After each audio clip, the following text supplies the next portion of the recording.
Hello, good afternoon everyone. तो आज से हम जो नया सेमेस्टर है वो स्टार्ट करने वाले हैं। और तो फिर भी मैंने तो लास्ट वीडियो में जो पूरा सिलेबस था REE का वो मैंने डिस्कस किया हुआ है, राइट। तो आज से हम फर्स्ट चैप्टर स्टार्ट कर देते हैं। ओके, तो what is the name of first chapter? Scenario of renewable energy sources, right. तो उसमें जो टॉपिक दिए गए हैं कि भाई what is energy, first of all तो है ना, तो वो हमें पता होना चाहिए। Then classification of energy sources, then conventional source of energies and all that, right. तो ये सारी चीज़ें जो है हम स्टेप बाय स्टेप डिस्कस करेंगे। तो ये GTU के क्वेश्चन पेपर्स में भी वो सब पूछा गया है, वो उसके हिसाब से दिया गया है। सो फर्स्ट ऑफ ऑल हम डिस्कस करते हैं कि व्हाट इज़ एनर्जी, राइट। तो एनर्जी मीन्स यहाँ पे लिखा है कि energy is the capacity to do work, है ना। किसी भी काम के लिए हमें एनर्जी चाहिए, है ना। तो वही कि काम करने के लिए जितनी कैपेसिटी में चाहिए, है ना, एनर्जी वो होनी चाहिए। मतलब energy is the capacity of और to do work some, right. Then we know that energy can neither be created nor be destroyed, right. वो तो हमने देख लिया था, जो लॉ था न्यूटन्स का, है ना। तो उसमें हमने पढ़ा था कि energy neither be created nor destroyed, so it can be converted into one form to the another form, है ना। तो एनर्जी जो है वो कन्वर्ट होती है ना, एक फॉर्म से अनदर फॉर्म में, राइट। फॉर एन एग्जांपल हम ले लेते हैं कि भाई फर्स्ट ऑफ ऑल यहाँ पे दिखा है कि when we run our body, when we run our body converts chemical energy from food we have eaten into the energy of our action, mechanical energy की बात कर रहे हैं ना, एंड हीट। जब भी हम भागते हैं ना, so our body converts chemical energy from food, जो भी कुछ एनर्जी हमें मिल रही है ना, केमिकल एनर्जी मतलब वो फूड से मिल रही है। So we have eaten into the energy of our action, है ना। तो मैकेनिकल एक्शन में वो कन्वर्ट, एंड हीट ऑल्सो। दूसरा जो एग्जांपल दिया गया है वो है कि in steam power plant the chemical energy in the fuel is converted into heat energy of boiler, right. कि पावर प्लांट में क्या होता है, केमिकल एनर्जी जो होती है ना, इन द फ्यूल, है ना, तो it is converted into heat energy in the boiler. So the turbine converts this heat energy into mechanical energy, and the alternator converts the mechanical energy into electrical energy, right. मतलब heat energy mechanical में और mechanical electrical में convert हो सकती है. तो these are the basic concept of about the energy due to related to मतलब engineering हम बोल सकते हैं, right. Now we go ahead.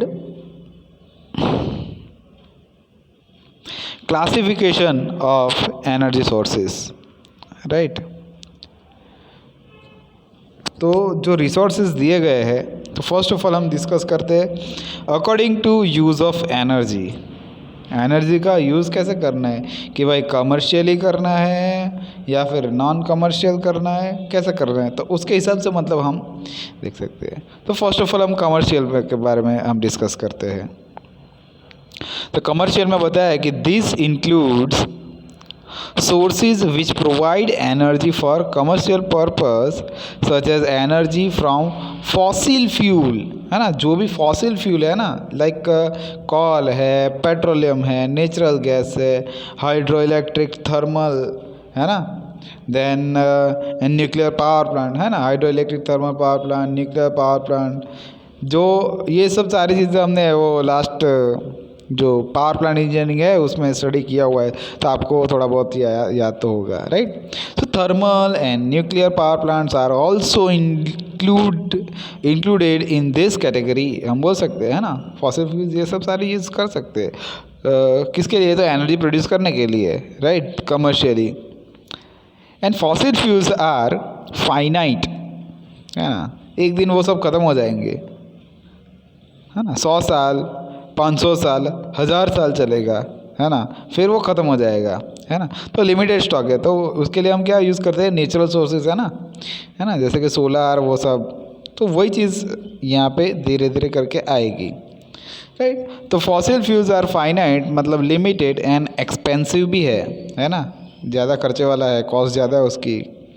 So there use has an adverse impact on environment, जितना हम ज़्यादा यूज़ करेंगे उसकी जो मतलब इफ़ेक्ट है ना, अच्छी नहीं है वो इफ़ेक्ट, है ना, उससे क्या पूरा एटमॉस्फेयर ख़राब होता है, पूरा एनवायरनमेंट ख़राब हो रहा है ना, मतलब टॉक्सिक हो रहा है ना, जहरीला एटमॉस्फेयर बन रहा है। तो वो हम स्मेल करते हैं या हमारे अंदर जाता है ना बाय नोज़, और राइट, तो वो चीज़ हार्मफुल भी है और कॉस्टली भी है। तो उसके अगेंस्ट में है ना, जो नेचुरल सोर्सेज जो है, मतलब नेचुरल सोर्स मतलब उसका जो अल्टरनेटिव है वो हमें ढूंढ के मतलब उसके लिए यूज़ कर सकते हैं, राइट। तो ये तो हो गई बात कमर्शियल के बारे में, है ना, एनर्जी का यूज़ कैसे कैसे होता है कमर्शियल में, तो वो देखा। अभी बात करते हैं हम नॉन कमर्शियल के बारे में। तो नॉन कमर्शियल में क्या दिखाया है कि the energy available from forest, है ना, energy available from forest resources, so firewood and charcoal, है ना, चारकोल मतलब वो बारीक बारीक जैसा आता है ना ब्लैक कलर का, है ना, वही चीज़ है ना, कोल का, तो चारकोल हो गया है ना। Then are use in this categories, है ना, नॉन कमर्शियल में ये सारी चीज़ें हम यूज़ कर सकते हैं, है ना, फायरवुड, ये charcoal and etcetera. So the energy from cow dung, है ना, काउडग से भी हम एनर्जी प्रोड्यूस करते हैं, बायोगैस प्लांट वाला, है ना। तो ये तो इंट्रोडक्शन चल रहा है, उसके बेसिस पर ही पूरा सब्जेक्ट चलेगा, है ना। Then domestic as well as industrial waste जो है ना, वो biogas comes under this category, है ना। तो वो चीज़ हम यूज़ करते, वो नॉन कमर्शियल है, मतलब कुछ बचेगा उसका भी कुछ यूज़ करना है ना, कोई भी वेस्ट नहीं जाने देना, कुछ भी चीज़, है ना। तो बहुत सारी इम्प्योरिटीज़ को हम कंबाइन करके वो बायोगैस प्लांट में डाल के मतलब वहाँ से भी कुछ भी प्रोड्यूस कर सकते हैं ना, गैसेस प्रोड्यूस कर सकते हैं, एनर्जी प्रोड्यूस कर सकते हैं, राइट। तो वो चीज़ बताई गई है।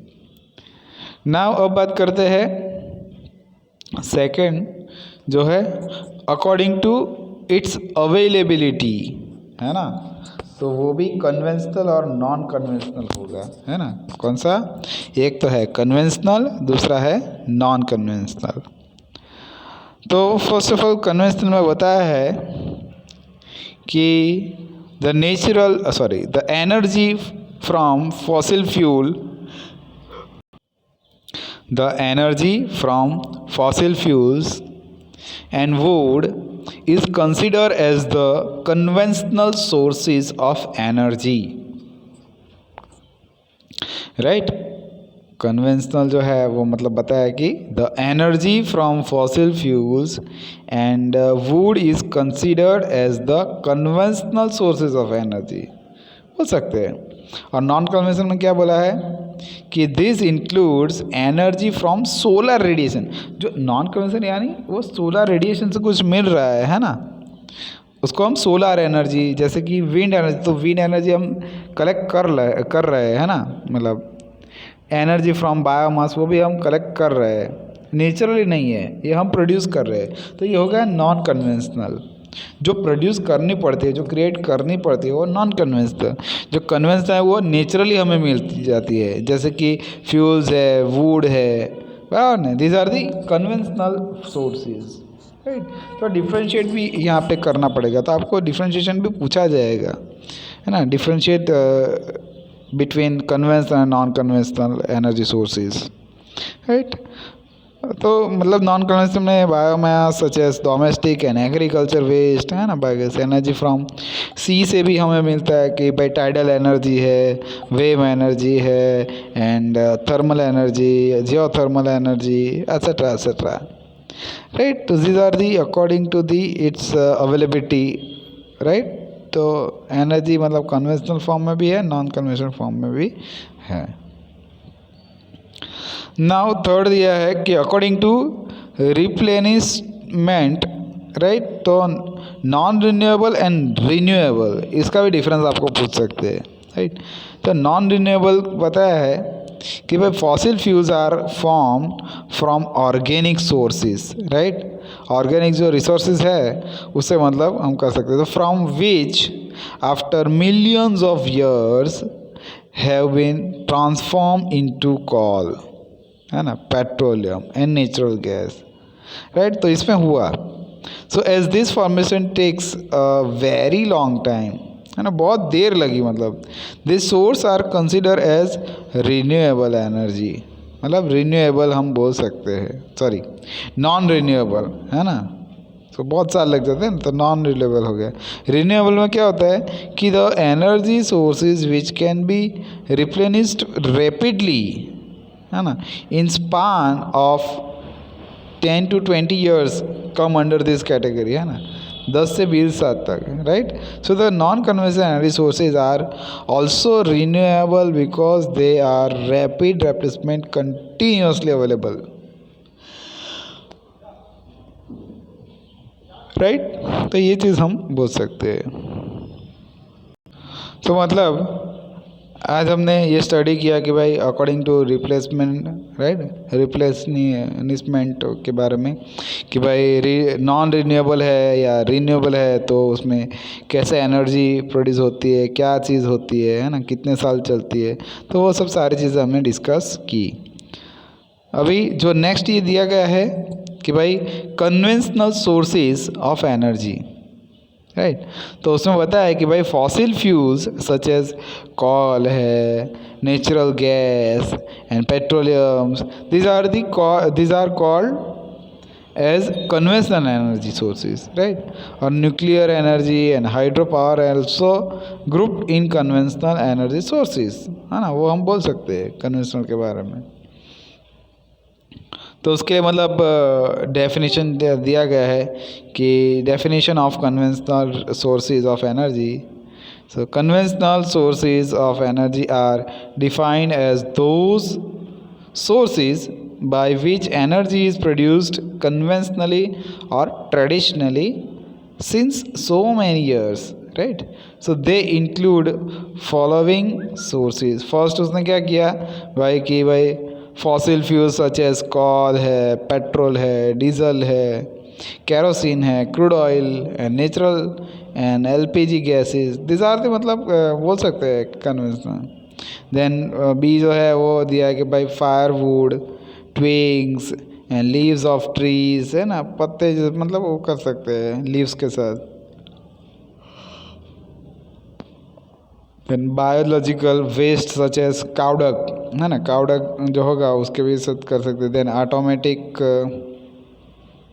हाँ, atomic fuel such as uranium है, थोरियम है, प्लूटोनियम, एटसेट्रा हम बोल सकते हैं। Then flowing stream of water भी बोल सकते हैं, राइट। तो ये बात हो गई definition of conventional sources of energy के बारे में। अब हम डिस्कस करते हैं energy consumption as a measure of nations development के लिए। तो उसमें फर्स्ट ऑफ ऑल बताया है कि भाई every country find its energy need, है ना, जैसे कि नरेंद्र मोदी ने पूरी जगह पे मतलब वहाँ सोलर पैनल वो सब लगवा दिया, है ना। जैसे जैसे नेचुरल सोर्स का हम ज़्यादा यूज़ करें वैसे वैसे मतलब में जो रिसोर्सेज है वो मतलब जो ख़त्म होने वाले उसको मतलब उसका यूज़ रिड्यूस कर सकता है, right. So every country finds it's energy need from varieties of energy sources which can be broadly classified as listed below। एक तो हो गया non commercial fuel, then commercial fuel, hydro power and nuclear fuels, है ना। तो ये सारी चीज़ें आपको मतलब ध्यान में रखनी पड़ेगी। सो अभी यहाँ पे बताया है कि इन डेवलप कंट्री लाइक, है ना, जो पहले से ही डेवलप कंट्री है ना, हमारा तो डेवलपिंग कंट्री है ना, कि सॉरी डेवलप हो रहा है, हमारा जो कंट्री है वो डेवलप हो रहा है कि भाई यूएसए है, UK, the most of the countries need of energy are met from commercial sources of energy. So while in developing countries, है ना, हमारी जो कंट्री है वो डेवलपिंग है ना, so like India, Bangladesh, Sri Lanka and all that, the part of energy requirement like cooking के लिए चाहिए fuel are made from non commercial, है ना, such as cow dung and firewood and all that freely available है, right. तो यहाँ पे हम स्टॉप करते हैं, we will continue tomorrow. Thank you very much.